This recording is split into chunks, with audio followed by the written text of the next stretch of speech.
주님을 찬양합니다. 이번 주는 2013년 장로들과 책임 행정들에게 준 메시지 3번에 왔습니다. 제목은 생명의 체험의 넷째 단계의 두 번째인 승천을 인식함입니다. 이게 승천을 인식할 필요가 있습니다. 먼저 아래에 있는 성경 구절을 먼저 보도록 하겠습니다. 사도행전 2장 36절에서 바로 십자가에 못 박히시고 승천하신 이 그리스도는 주님과 그리스도가 되셨습니다. 히브리서 2장 9절에서는 그분은 승천 가운데서 영광과 존귀로 간을 쓰신 예수님이라고 말하고 있습니다. 히브리서 4장 14절부터 15절은 하늘로 올라가신 위대한 대제사장이신 하나님의 아들이신 예수님이죠. 어디로 올라갔습니까? 바로 하늘로 올라가신 승천하신 주님을 찬양합니다. 히브리서 7장 26절에서는 하늘보다 높아지신 대제사장이라고 말하고 있습니다. 또 하늘보다 높아지신 대제사장이신 승천 가운데 있는 그리스도를 찬양합니다. 히브리서 12장 2절은 하나님의 보좌 오른편에 앉으셨다라고 말하고 있고요. 에베소서 1장 20절에서는 죽은 사람들 가운데서 살리시고 하늘들의 영역 안에서 하나님의 오른편에 앉으셨다라고 말하고 있습니다.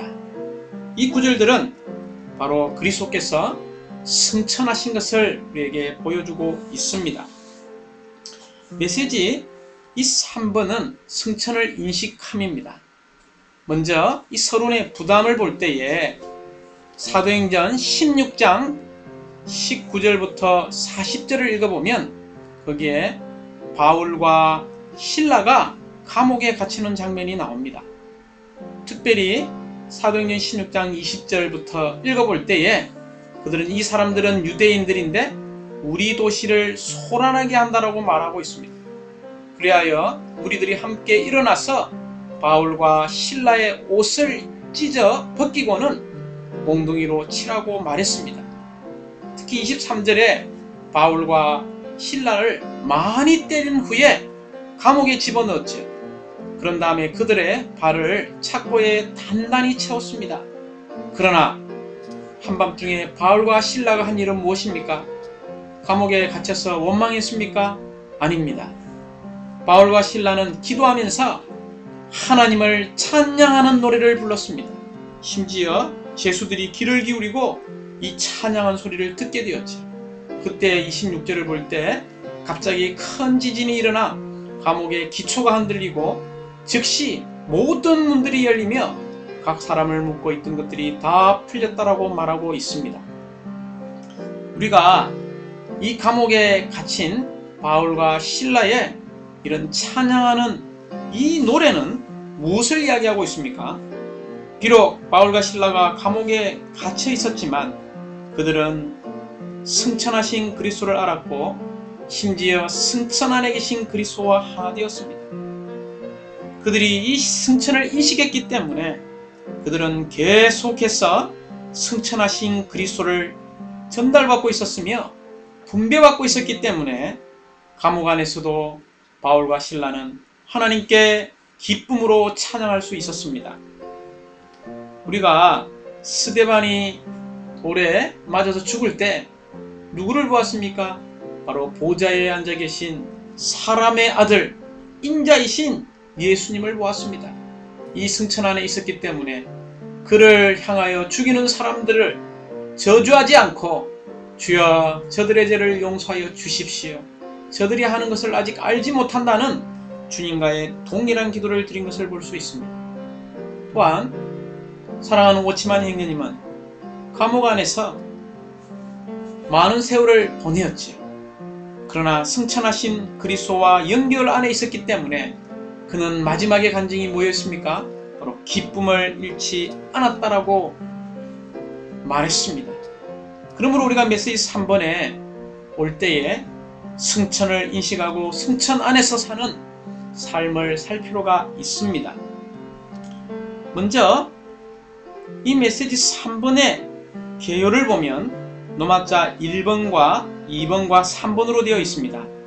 로마자 1번은 바로 사람 구주의 승천을 말하고 있습니다. 이 승천은 무엇입니까? 하늘에 속한 그분의 직무에 취임하신 것입니다. 그게 취임이라는 단어와 승천이라는 단어를 기억하시기 바랍니다. 로마자 2번에서는 이 승천의 객관적인 방면이죠. 즉 사실을 우리에게 보여주고 있습니다. 이 객관적인 방면, 이 승천의 사실은 무엇과 관계 있습니까? 바로 하나님의 행정을 집행하는 것과 관계가 있습니다. 로마자 3번은 승천의 주관적인 방면이죠. 즉 체험의 방면을 말하고 있습니다. 이 승천의 주관적인 방면의 강조점은 바로 하나님의 신약 경륜을 수행하는 것과 관계가 있다는 것을 기억할 필요가 있습니다. 먼저 로마자 1번에 이 사람 구주의 승천, 즉 하늘에 속한 그분의 직무에 취임할 때에 먼저 이러한 과정이 있다는 것입니다. 그 과정은 무엇입니까? 그분께서 창조와 육체되심과 인간생활과 십자가에 못 박히심과 부활의 과정을 통과했다는 것입니다. 그럴 뿐만이 아니라 이런 과정을 통과한 다음에 그분은 직무에 취임하셨죠. 그 취임할 때에 그분은 어떤 신분으로 취임했습니까? 먼저 하나님과 사람으로서, 또한 창조주와 피조물로서, 구속자와 구주와 생명 주시는 영으로서 이러한 신분으로서 하늘에 속한 직무에 취임하신 승천하신 그리스도를 찬양합니다. 세 번째, 그분이 취임하신 목적이 무엇입니까? 바로 사역을 수행하기 위한 것입니다. 즉 하나님의 행정을 집행하고 하나님의 신약 경륜을 수행하기 위한 것입니다. 이제 로마자 2번 승천의 객관적인 방면, 즉 사실이죠.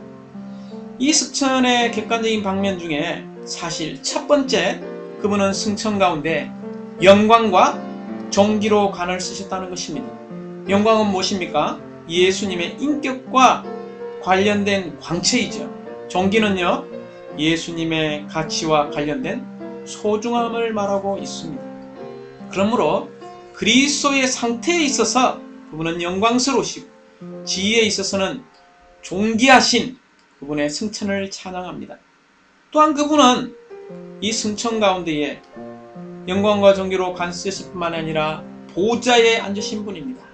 이 보좌를 강조할 때 첫 번째, 온 우주의 행정을 집행한다는 뜻을 가지고 있고 의미를 가지고 있습니다. 그러므로 그분은 보좌에 앉으셔서 유일한 행정관, 곧 땅의 왕들의 통치자이십니다. 그분이 보좌에 앉으셔서 하시는 일이 무엇입니까? 바로 하나님의 신약 경륜을 수행하시는 거죠. 새 예루살렘으로 귀결되고 완결될 그분의 몸인 교회를 건축하는 하나님의 신약 경륜을 수행하고 있음을 찬양합니다. 10번, 그분은 승천 안에서 주님과 그리스도로서 하늘에서의 사역에 취임하셨습니다. 그분은 승천 안에서 주님이 되시어 만물을 소유하셨고, 승천 안에서 그분은 기름 부음 받으신 그리스도로서 하나님의 위임을 수행하고 계십니다. D번, 우리는 부활하시고 승천하신 그리스도와 하나가 되었음을 찬양합니다. 이 로마자 2번의 부담은 어디에 있습니까? 바로 D번에 있습니다. 우리는 부활하시고 승천하신 그리스도와 하나입니다. 그러므로 부활 안에 있는 생명과 능력을 우리는 가지고 있습니다. 또한 두 번째, 승천 안에 있는 권위를 가지고 있다는 것을 기억할 필요가 있습니다. 이제 로마자 3번입니다. 이 로마자 3번은 승천의 주관적인 방면, 즉 우리가 체험해야 되는 방면을 이야기하고 있습니다. 먼저 우리가 승천의 주관적인 방면에서 이러한 승천을 체험하려면 A번, 모든 것을 초월한 승천, 즉 이 초월을 기억할 필요가 있습니다. 그분은 모든 하늘들을 초월하셨죠. 어떻게 초월했습니까? 그분은 첫 번째 음부, 두 번째 땅, 세 번째 공중, 네 번째 모든 하늘들을 초월하셨습니다. 이 음부는 죽은 사람들이 갇혀 있는 곳이죠. 이 땅은요, 타락한 사람들이 하나님을 거스려 움직이고 있는 곳입니다. 공중은요, 사탄과 그의 어둠의 세력이 하나님을 거스려 행동하고 있는 곳입니다. 모든 하늘들을 초월하셨는데 이것은 사탄이 갈 수 있는 모든 것들을 다 초월하여 주여 그분은 하나님의 보호자에 앉으신 이런 놀라운 사중 초월이 있다는 것을 우리는 찬미하기 원합니다. 비번은요, 그분은 초월할 뿐만이 아니라 비번은 전달을 이야기하고 있죠. 어떤 전달입니까? 그리스도로부터 몸인 교회에게, 즉 우리에게 흐르는 신성한 전달을 하고 계십니다. 이 전달의 대상이 누굽니까? 바로 만물을 다스리는 머리의 건의를 교회에게 전달하고 있다는 것을 기억할 필요가 있습니다. 이러한 전달에는 4단계가 있는데요. 첫째는 그분을 죽은 사람들 가운데서 살리시고, 둘째는 그분을 하늘들의 영역 안에서 하나님의 오른편에 앉으시고, 셋째는 만물을 그리스도 아래에 복종시키시고, 넷째는 그분을 만물 위의 머리가 되게 하시어 교회에게 주시는 이런 놀라운 신성한 흐름의 전달, 이러한 4단계를 기억하시기 바랍니다. 또한 그분은 이러한 전달 안에서 여전히 사중의 능력을 전달하고 있다는 것입니다. 사중의 능력은 무엇입니까? 첫 번째 부활의 능력, 두 번째 승천의 능력, 세 번째 정목의 능력, 네 번째는요 머리가 되시는 이 능력, 이 사중 능력을 교회에게 전달하고 있습니다. 그러므로 우리는 이러한 신성한 전달을 믿고 그것을 계속 체험할 필요가 있고 매일 체험할 필요가 있습니다. 우리는 다만 이 신성한 전달을 계속해서 받아들여야 합니다. 우리가 계속해서 이 신성한 전달을 받아들이기 원한다면 우리는 단순히 주님께 우리의 온 존재를 열어드리고 비워드림으로 이러한 놀라운 사중 초월과 사중 전달, 이러한 놀라운 능력이 우리 안으로 끊임없이 계속 전달되기 원합니다. 이런 사중의 초월과 이런 사중의 전달의 능력의 목표는 무엇입니까? 그것은 10원에 잘 나와 있습니다. 이 신성한 전달의 위대한 목표는 바로 머리이신 그리스도 아래 우리가 다 통일되는 것을 말하고 있습니다. 먼저 우주적인 이 한 세 사람을 통해서 그분은 이 통일을 완성하게 될 것입니다. 머리는 그리스도이시고 몸은 교회입니다. 즉 몸이 지체된 우리는 머리의 건의 아래서 몸의 하나를 지켜야 되지. 이럴 때 하나님의 아들들이 나타나게 될 것이고, 이러한 일들을 생각할 때 우리의 눈으로는 불가능한 것 같지만 하나님께서는 불가능한 것이 전혀 없습니다. 이것을 위하여 디번 하나님을 표현하는 그분의 몸인 교회의 머리가 되셨음을 찬양합니다. 할렐루야! 그분은 승천 가운데 몸인 교회의 머리가 되셨습니다. 머리와 몸은 하나이고 우주적인 한 세 사람을 이루고 있습니다. 이 사람이 하나님의 충만 안에서 하나님을 표현하는 우주적인 한 사람임을 찬양합니다. 이제 마지막 2번이죠. 제사장 직무에 취임하셨습니다. 제사장 직무, 즉 하늘들에서 대제사장이 되시어 하나님의 임재 안에서 우리를 짊어지시고 우리의 모든 필요를 돌보시는 대제사장임을 찬양합니다. 그분은 교회를 위해 기도하시고 교회들 안에서 움직이시며 교회들을 돌보시는 대제사장 직무에 취임하셨습니다. 끊임없이 그분은 금향단에서 향을 드리는 제사장으로 계시되어 있죠. 특별히 우리가 출애굽기에 따르면 대제사장은 자신의 두 어깨와 가슴에 이스라엘 12지파의 이름을 지녔음을 우리는 출애굽기 28장에서 볼 수 있습니다. 두 어깨와 가슴을 기억하시기 바랍니다. 두 어깨, 즉 그리스도의 힘으로 우리를 짊어지시고 또한 가슴, 그분의 사랑으로 우리를 붙잡고 계십니다. 또한 그리스도는 우리를 돌보고 계시죠. 그러므로 우리는 이 승천에 있어서 더 나은 언약인 보증과 중보자와 곧 집행자이신 이분께서 교회들의 유산으로 남겨진 신성한 축복들과 유산들의 실제와 부활하시고 승천하신 그리스도에게 의해 우리에게 적용되는 유산을 통해서 결국 그분은 승천 가운데 취임하신 목적을 완결할 것입니다. 승천 안에서의 그분의 일의 완결은 무엇입니까? 바로 새 예루살렘을 완결하는 것입니다. 그러므로 메시지 3번을 다시 한번 요약하도록 하겠습니다.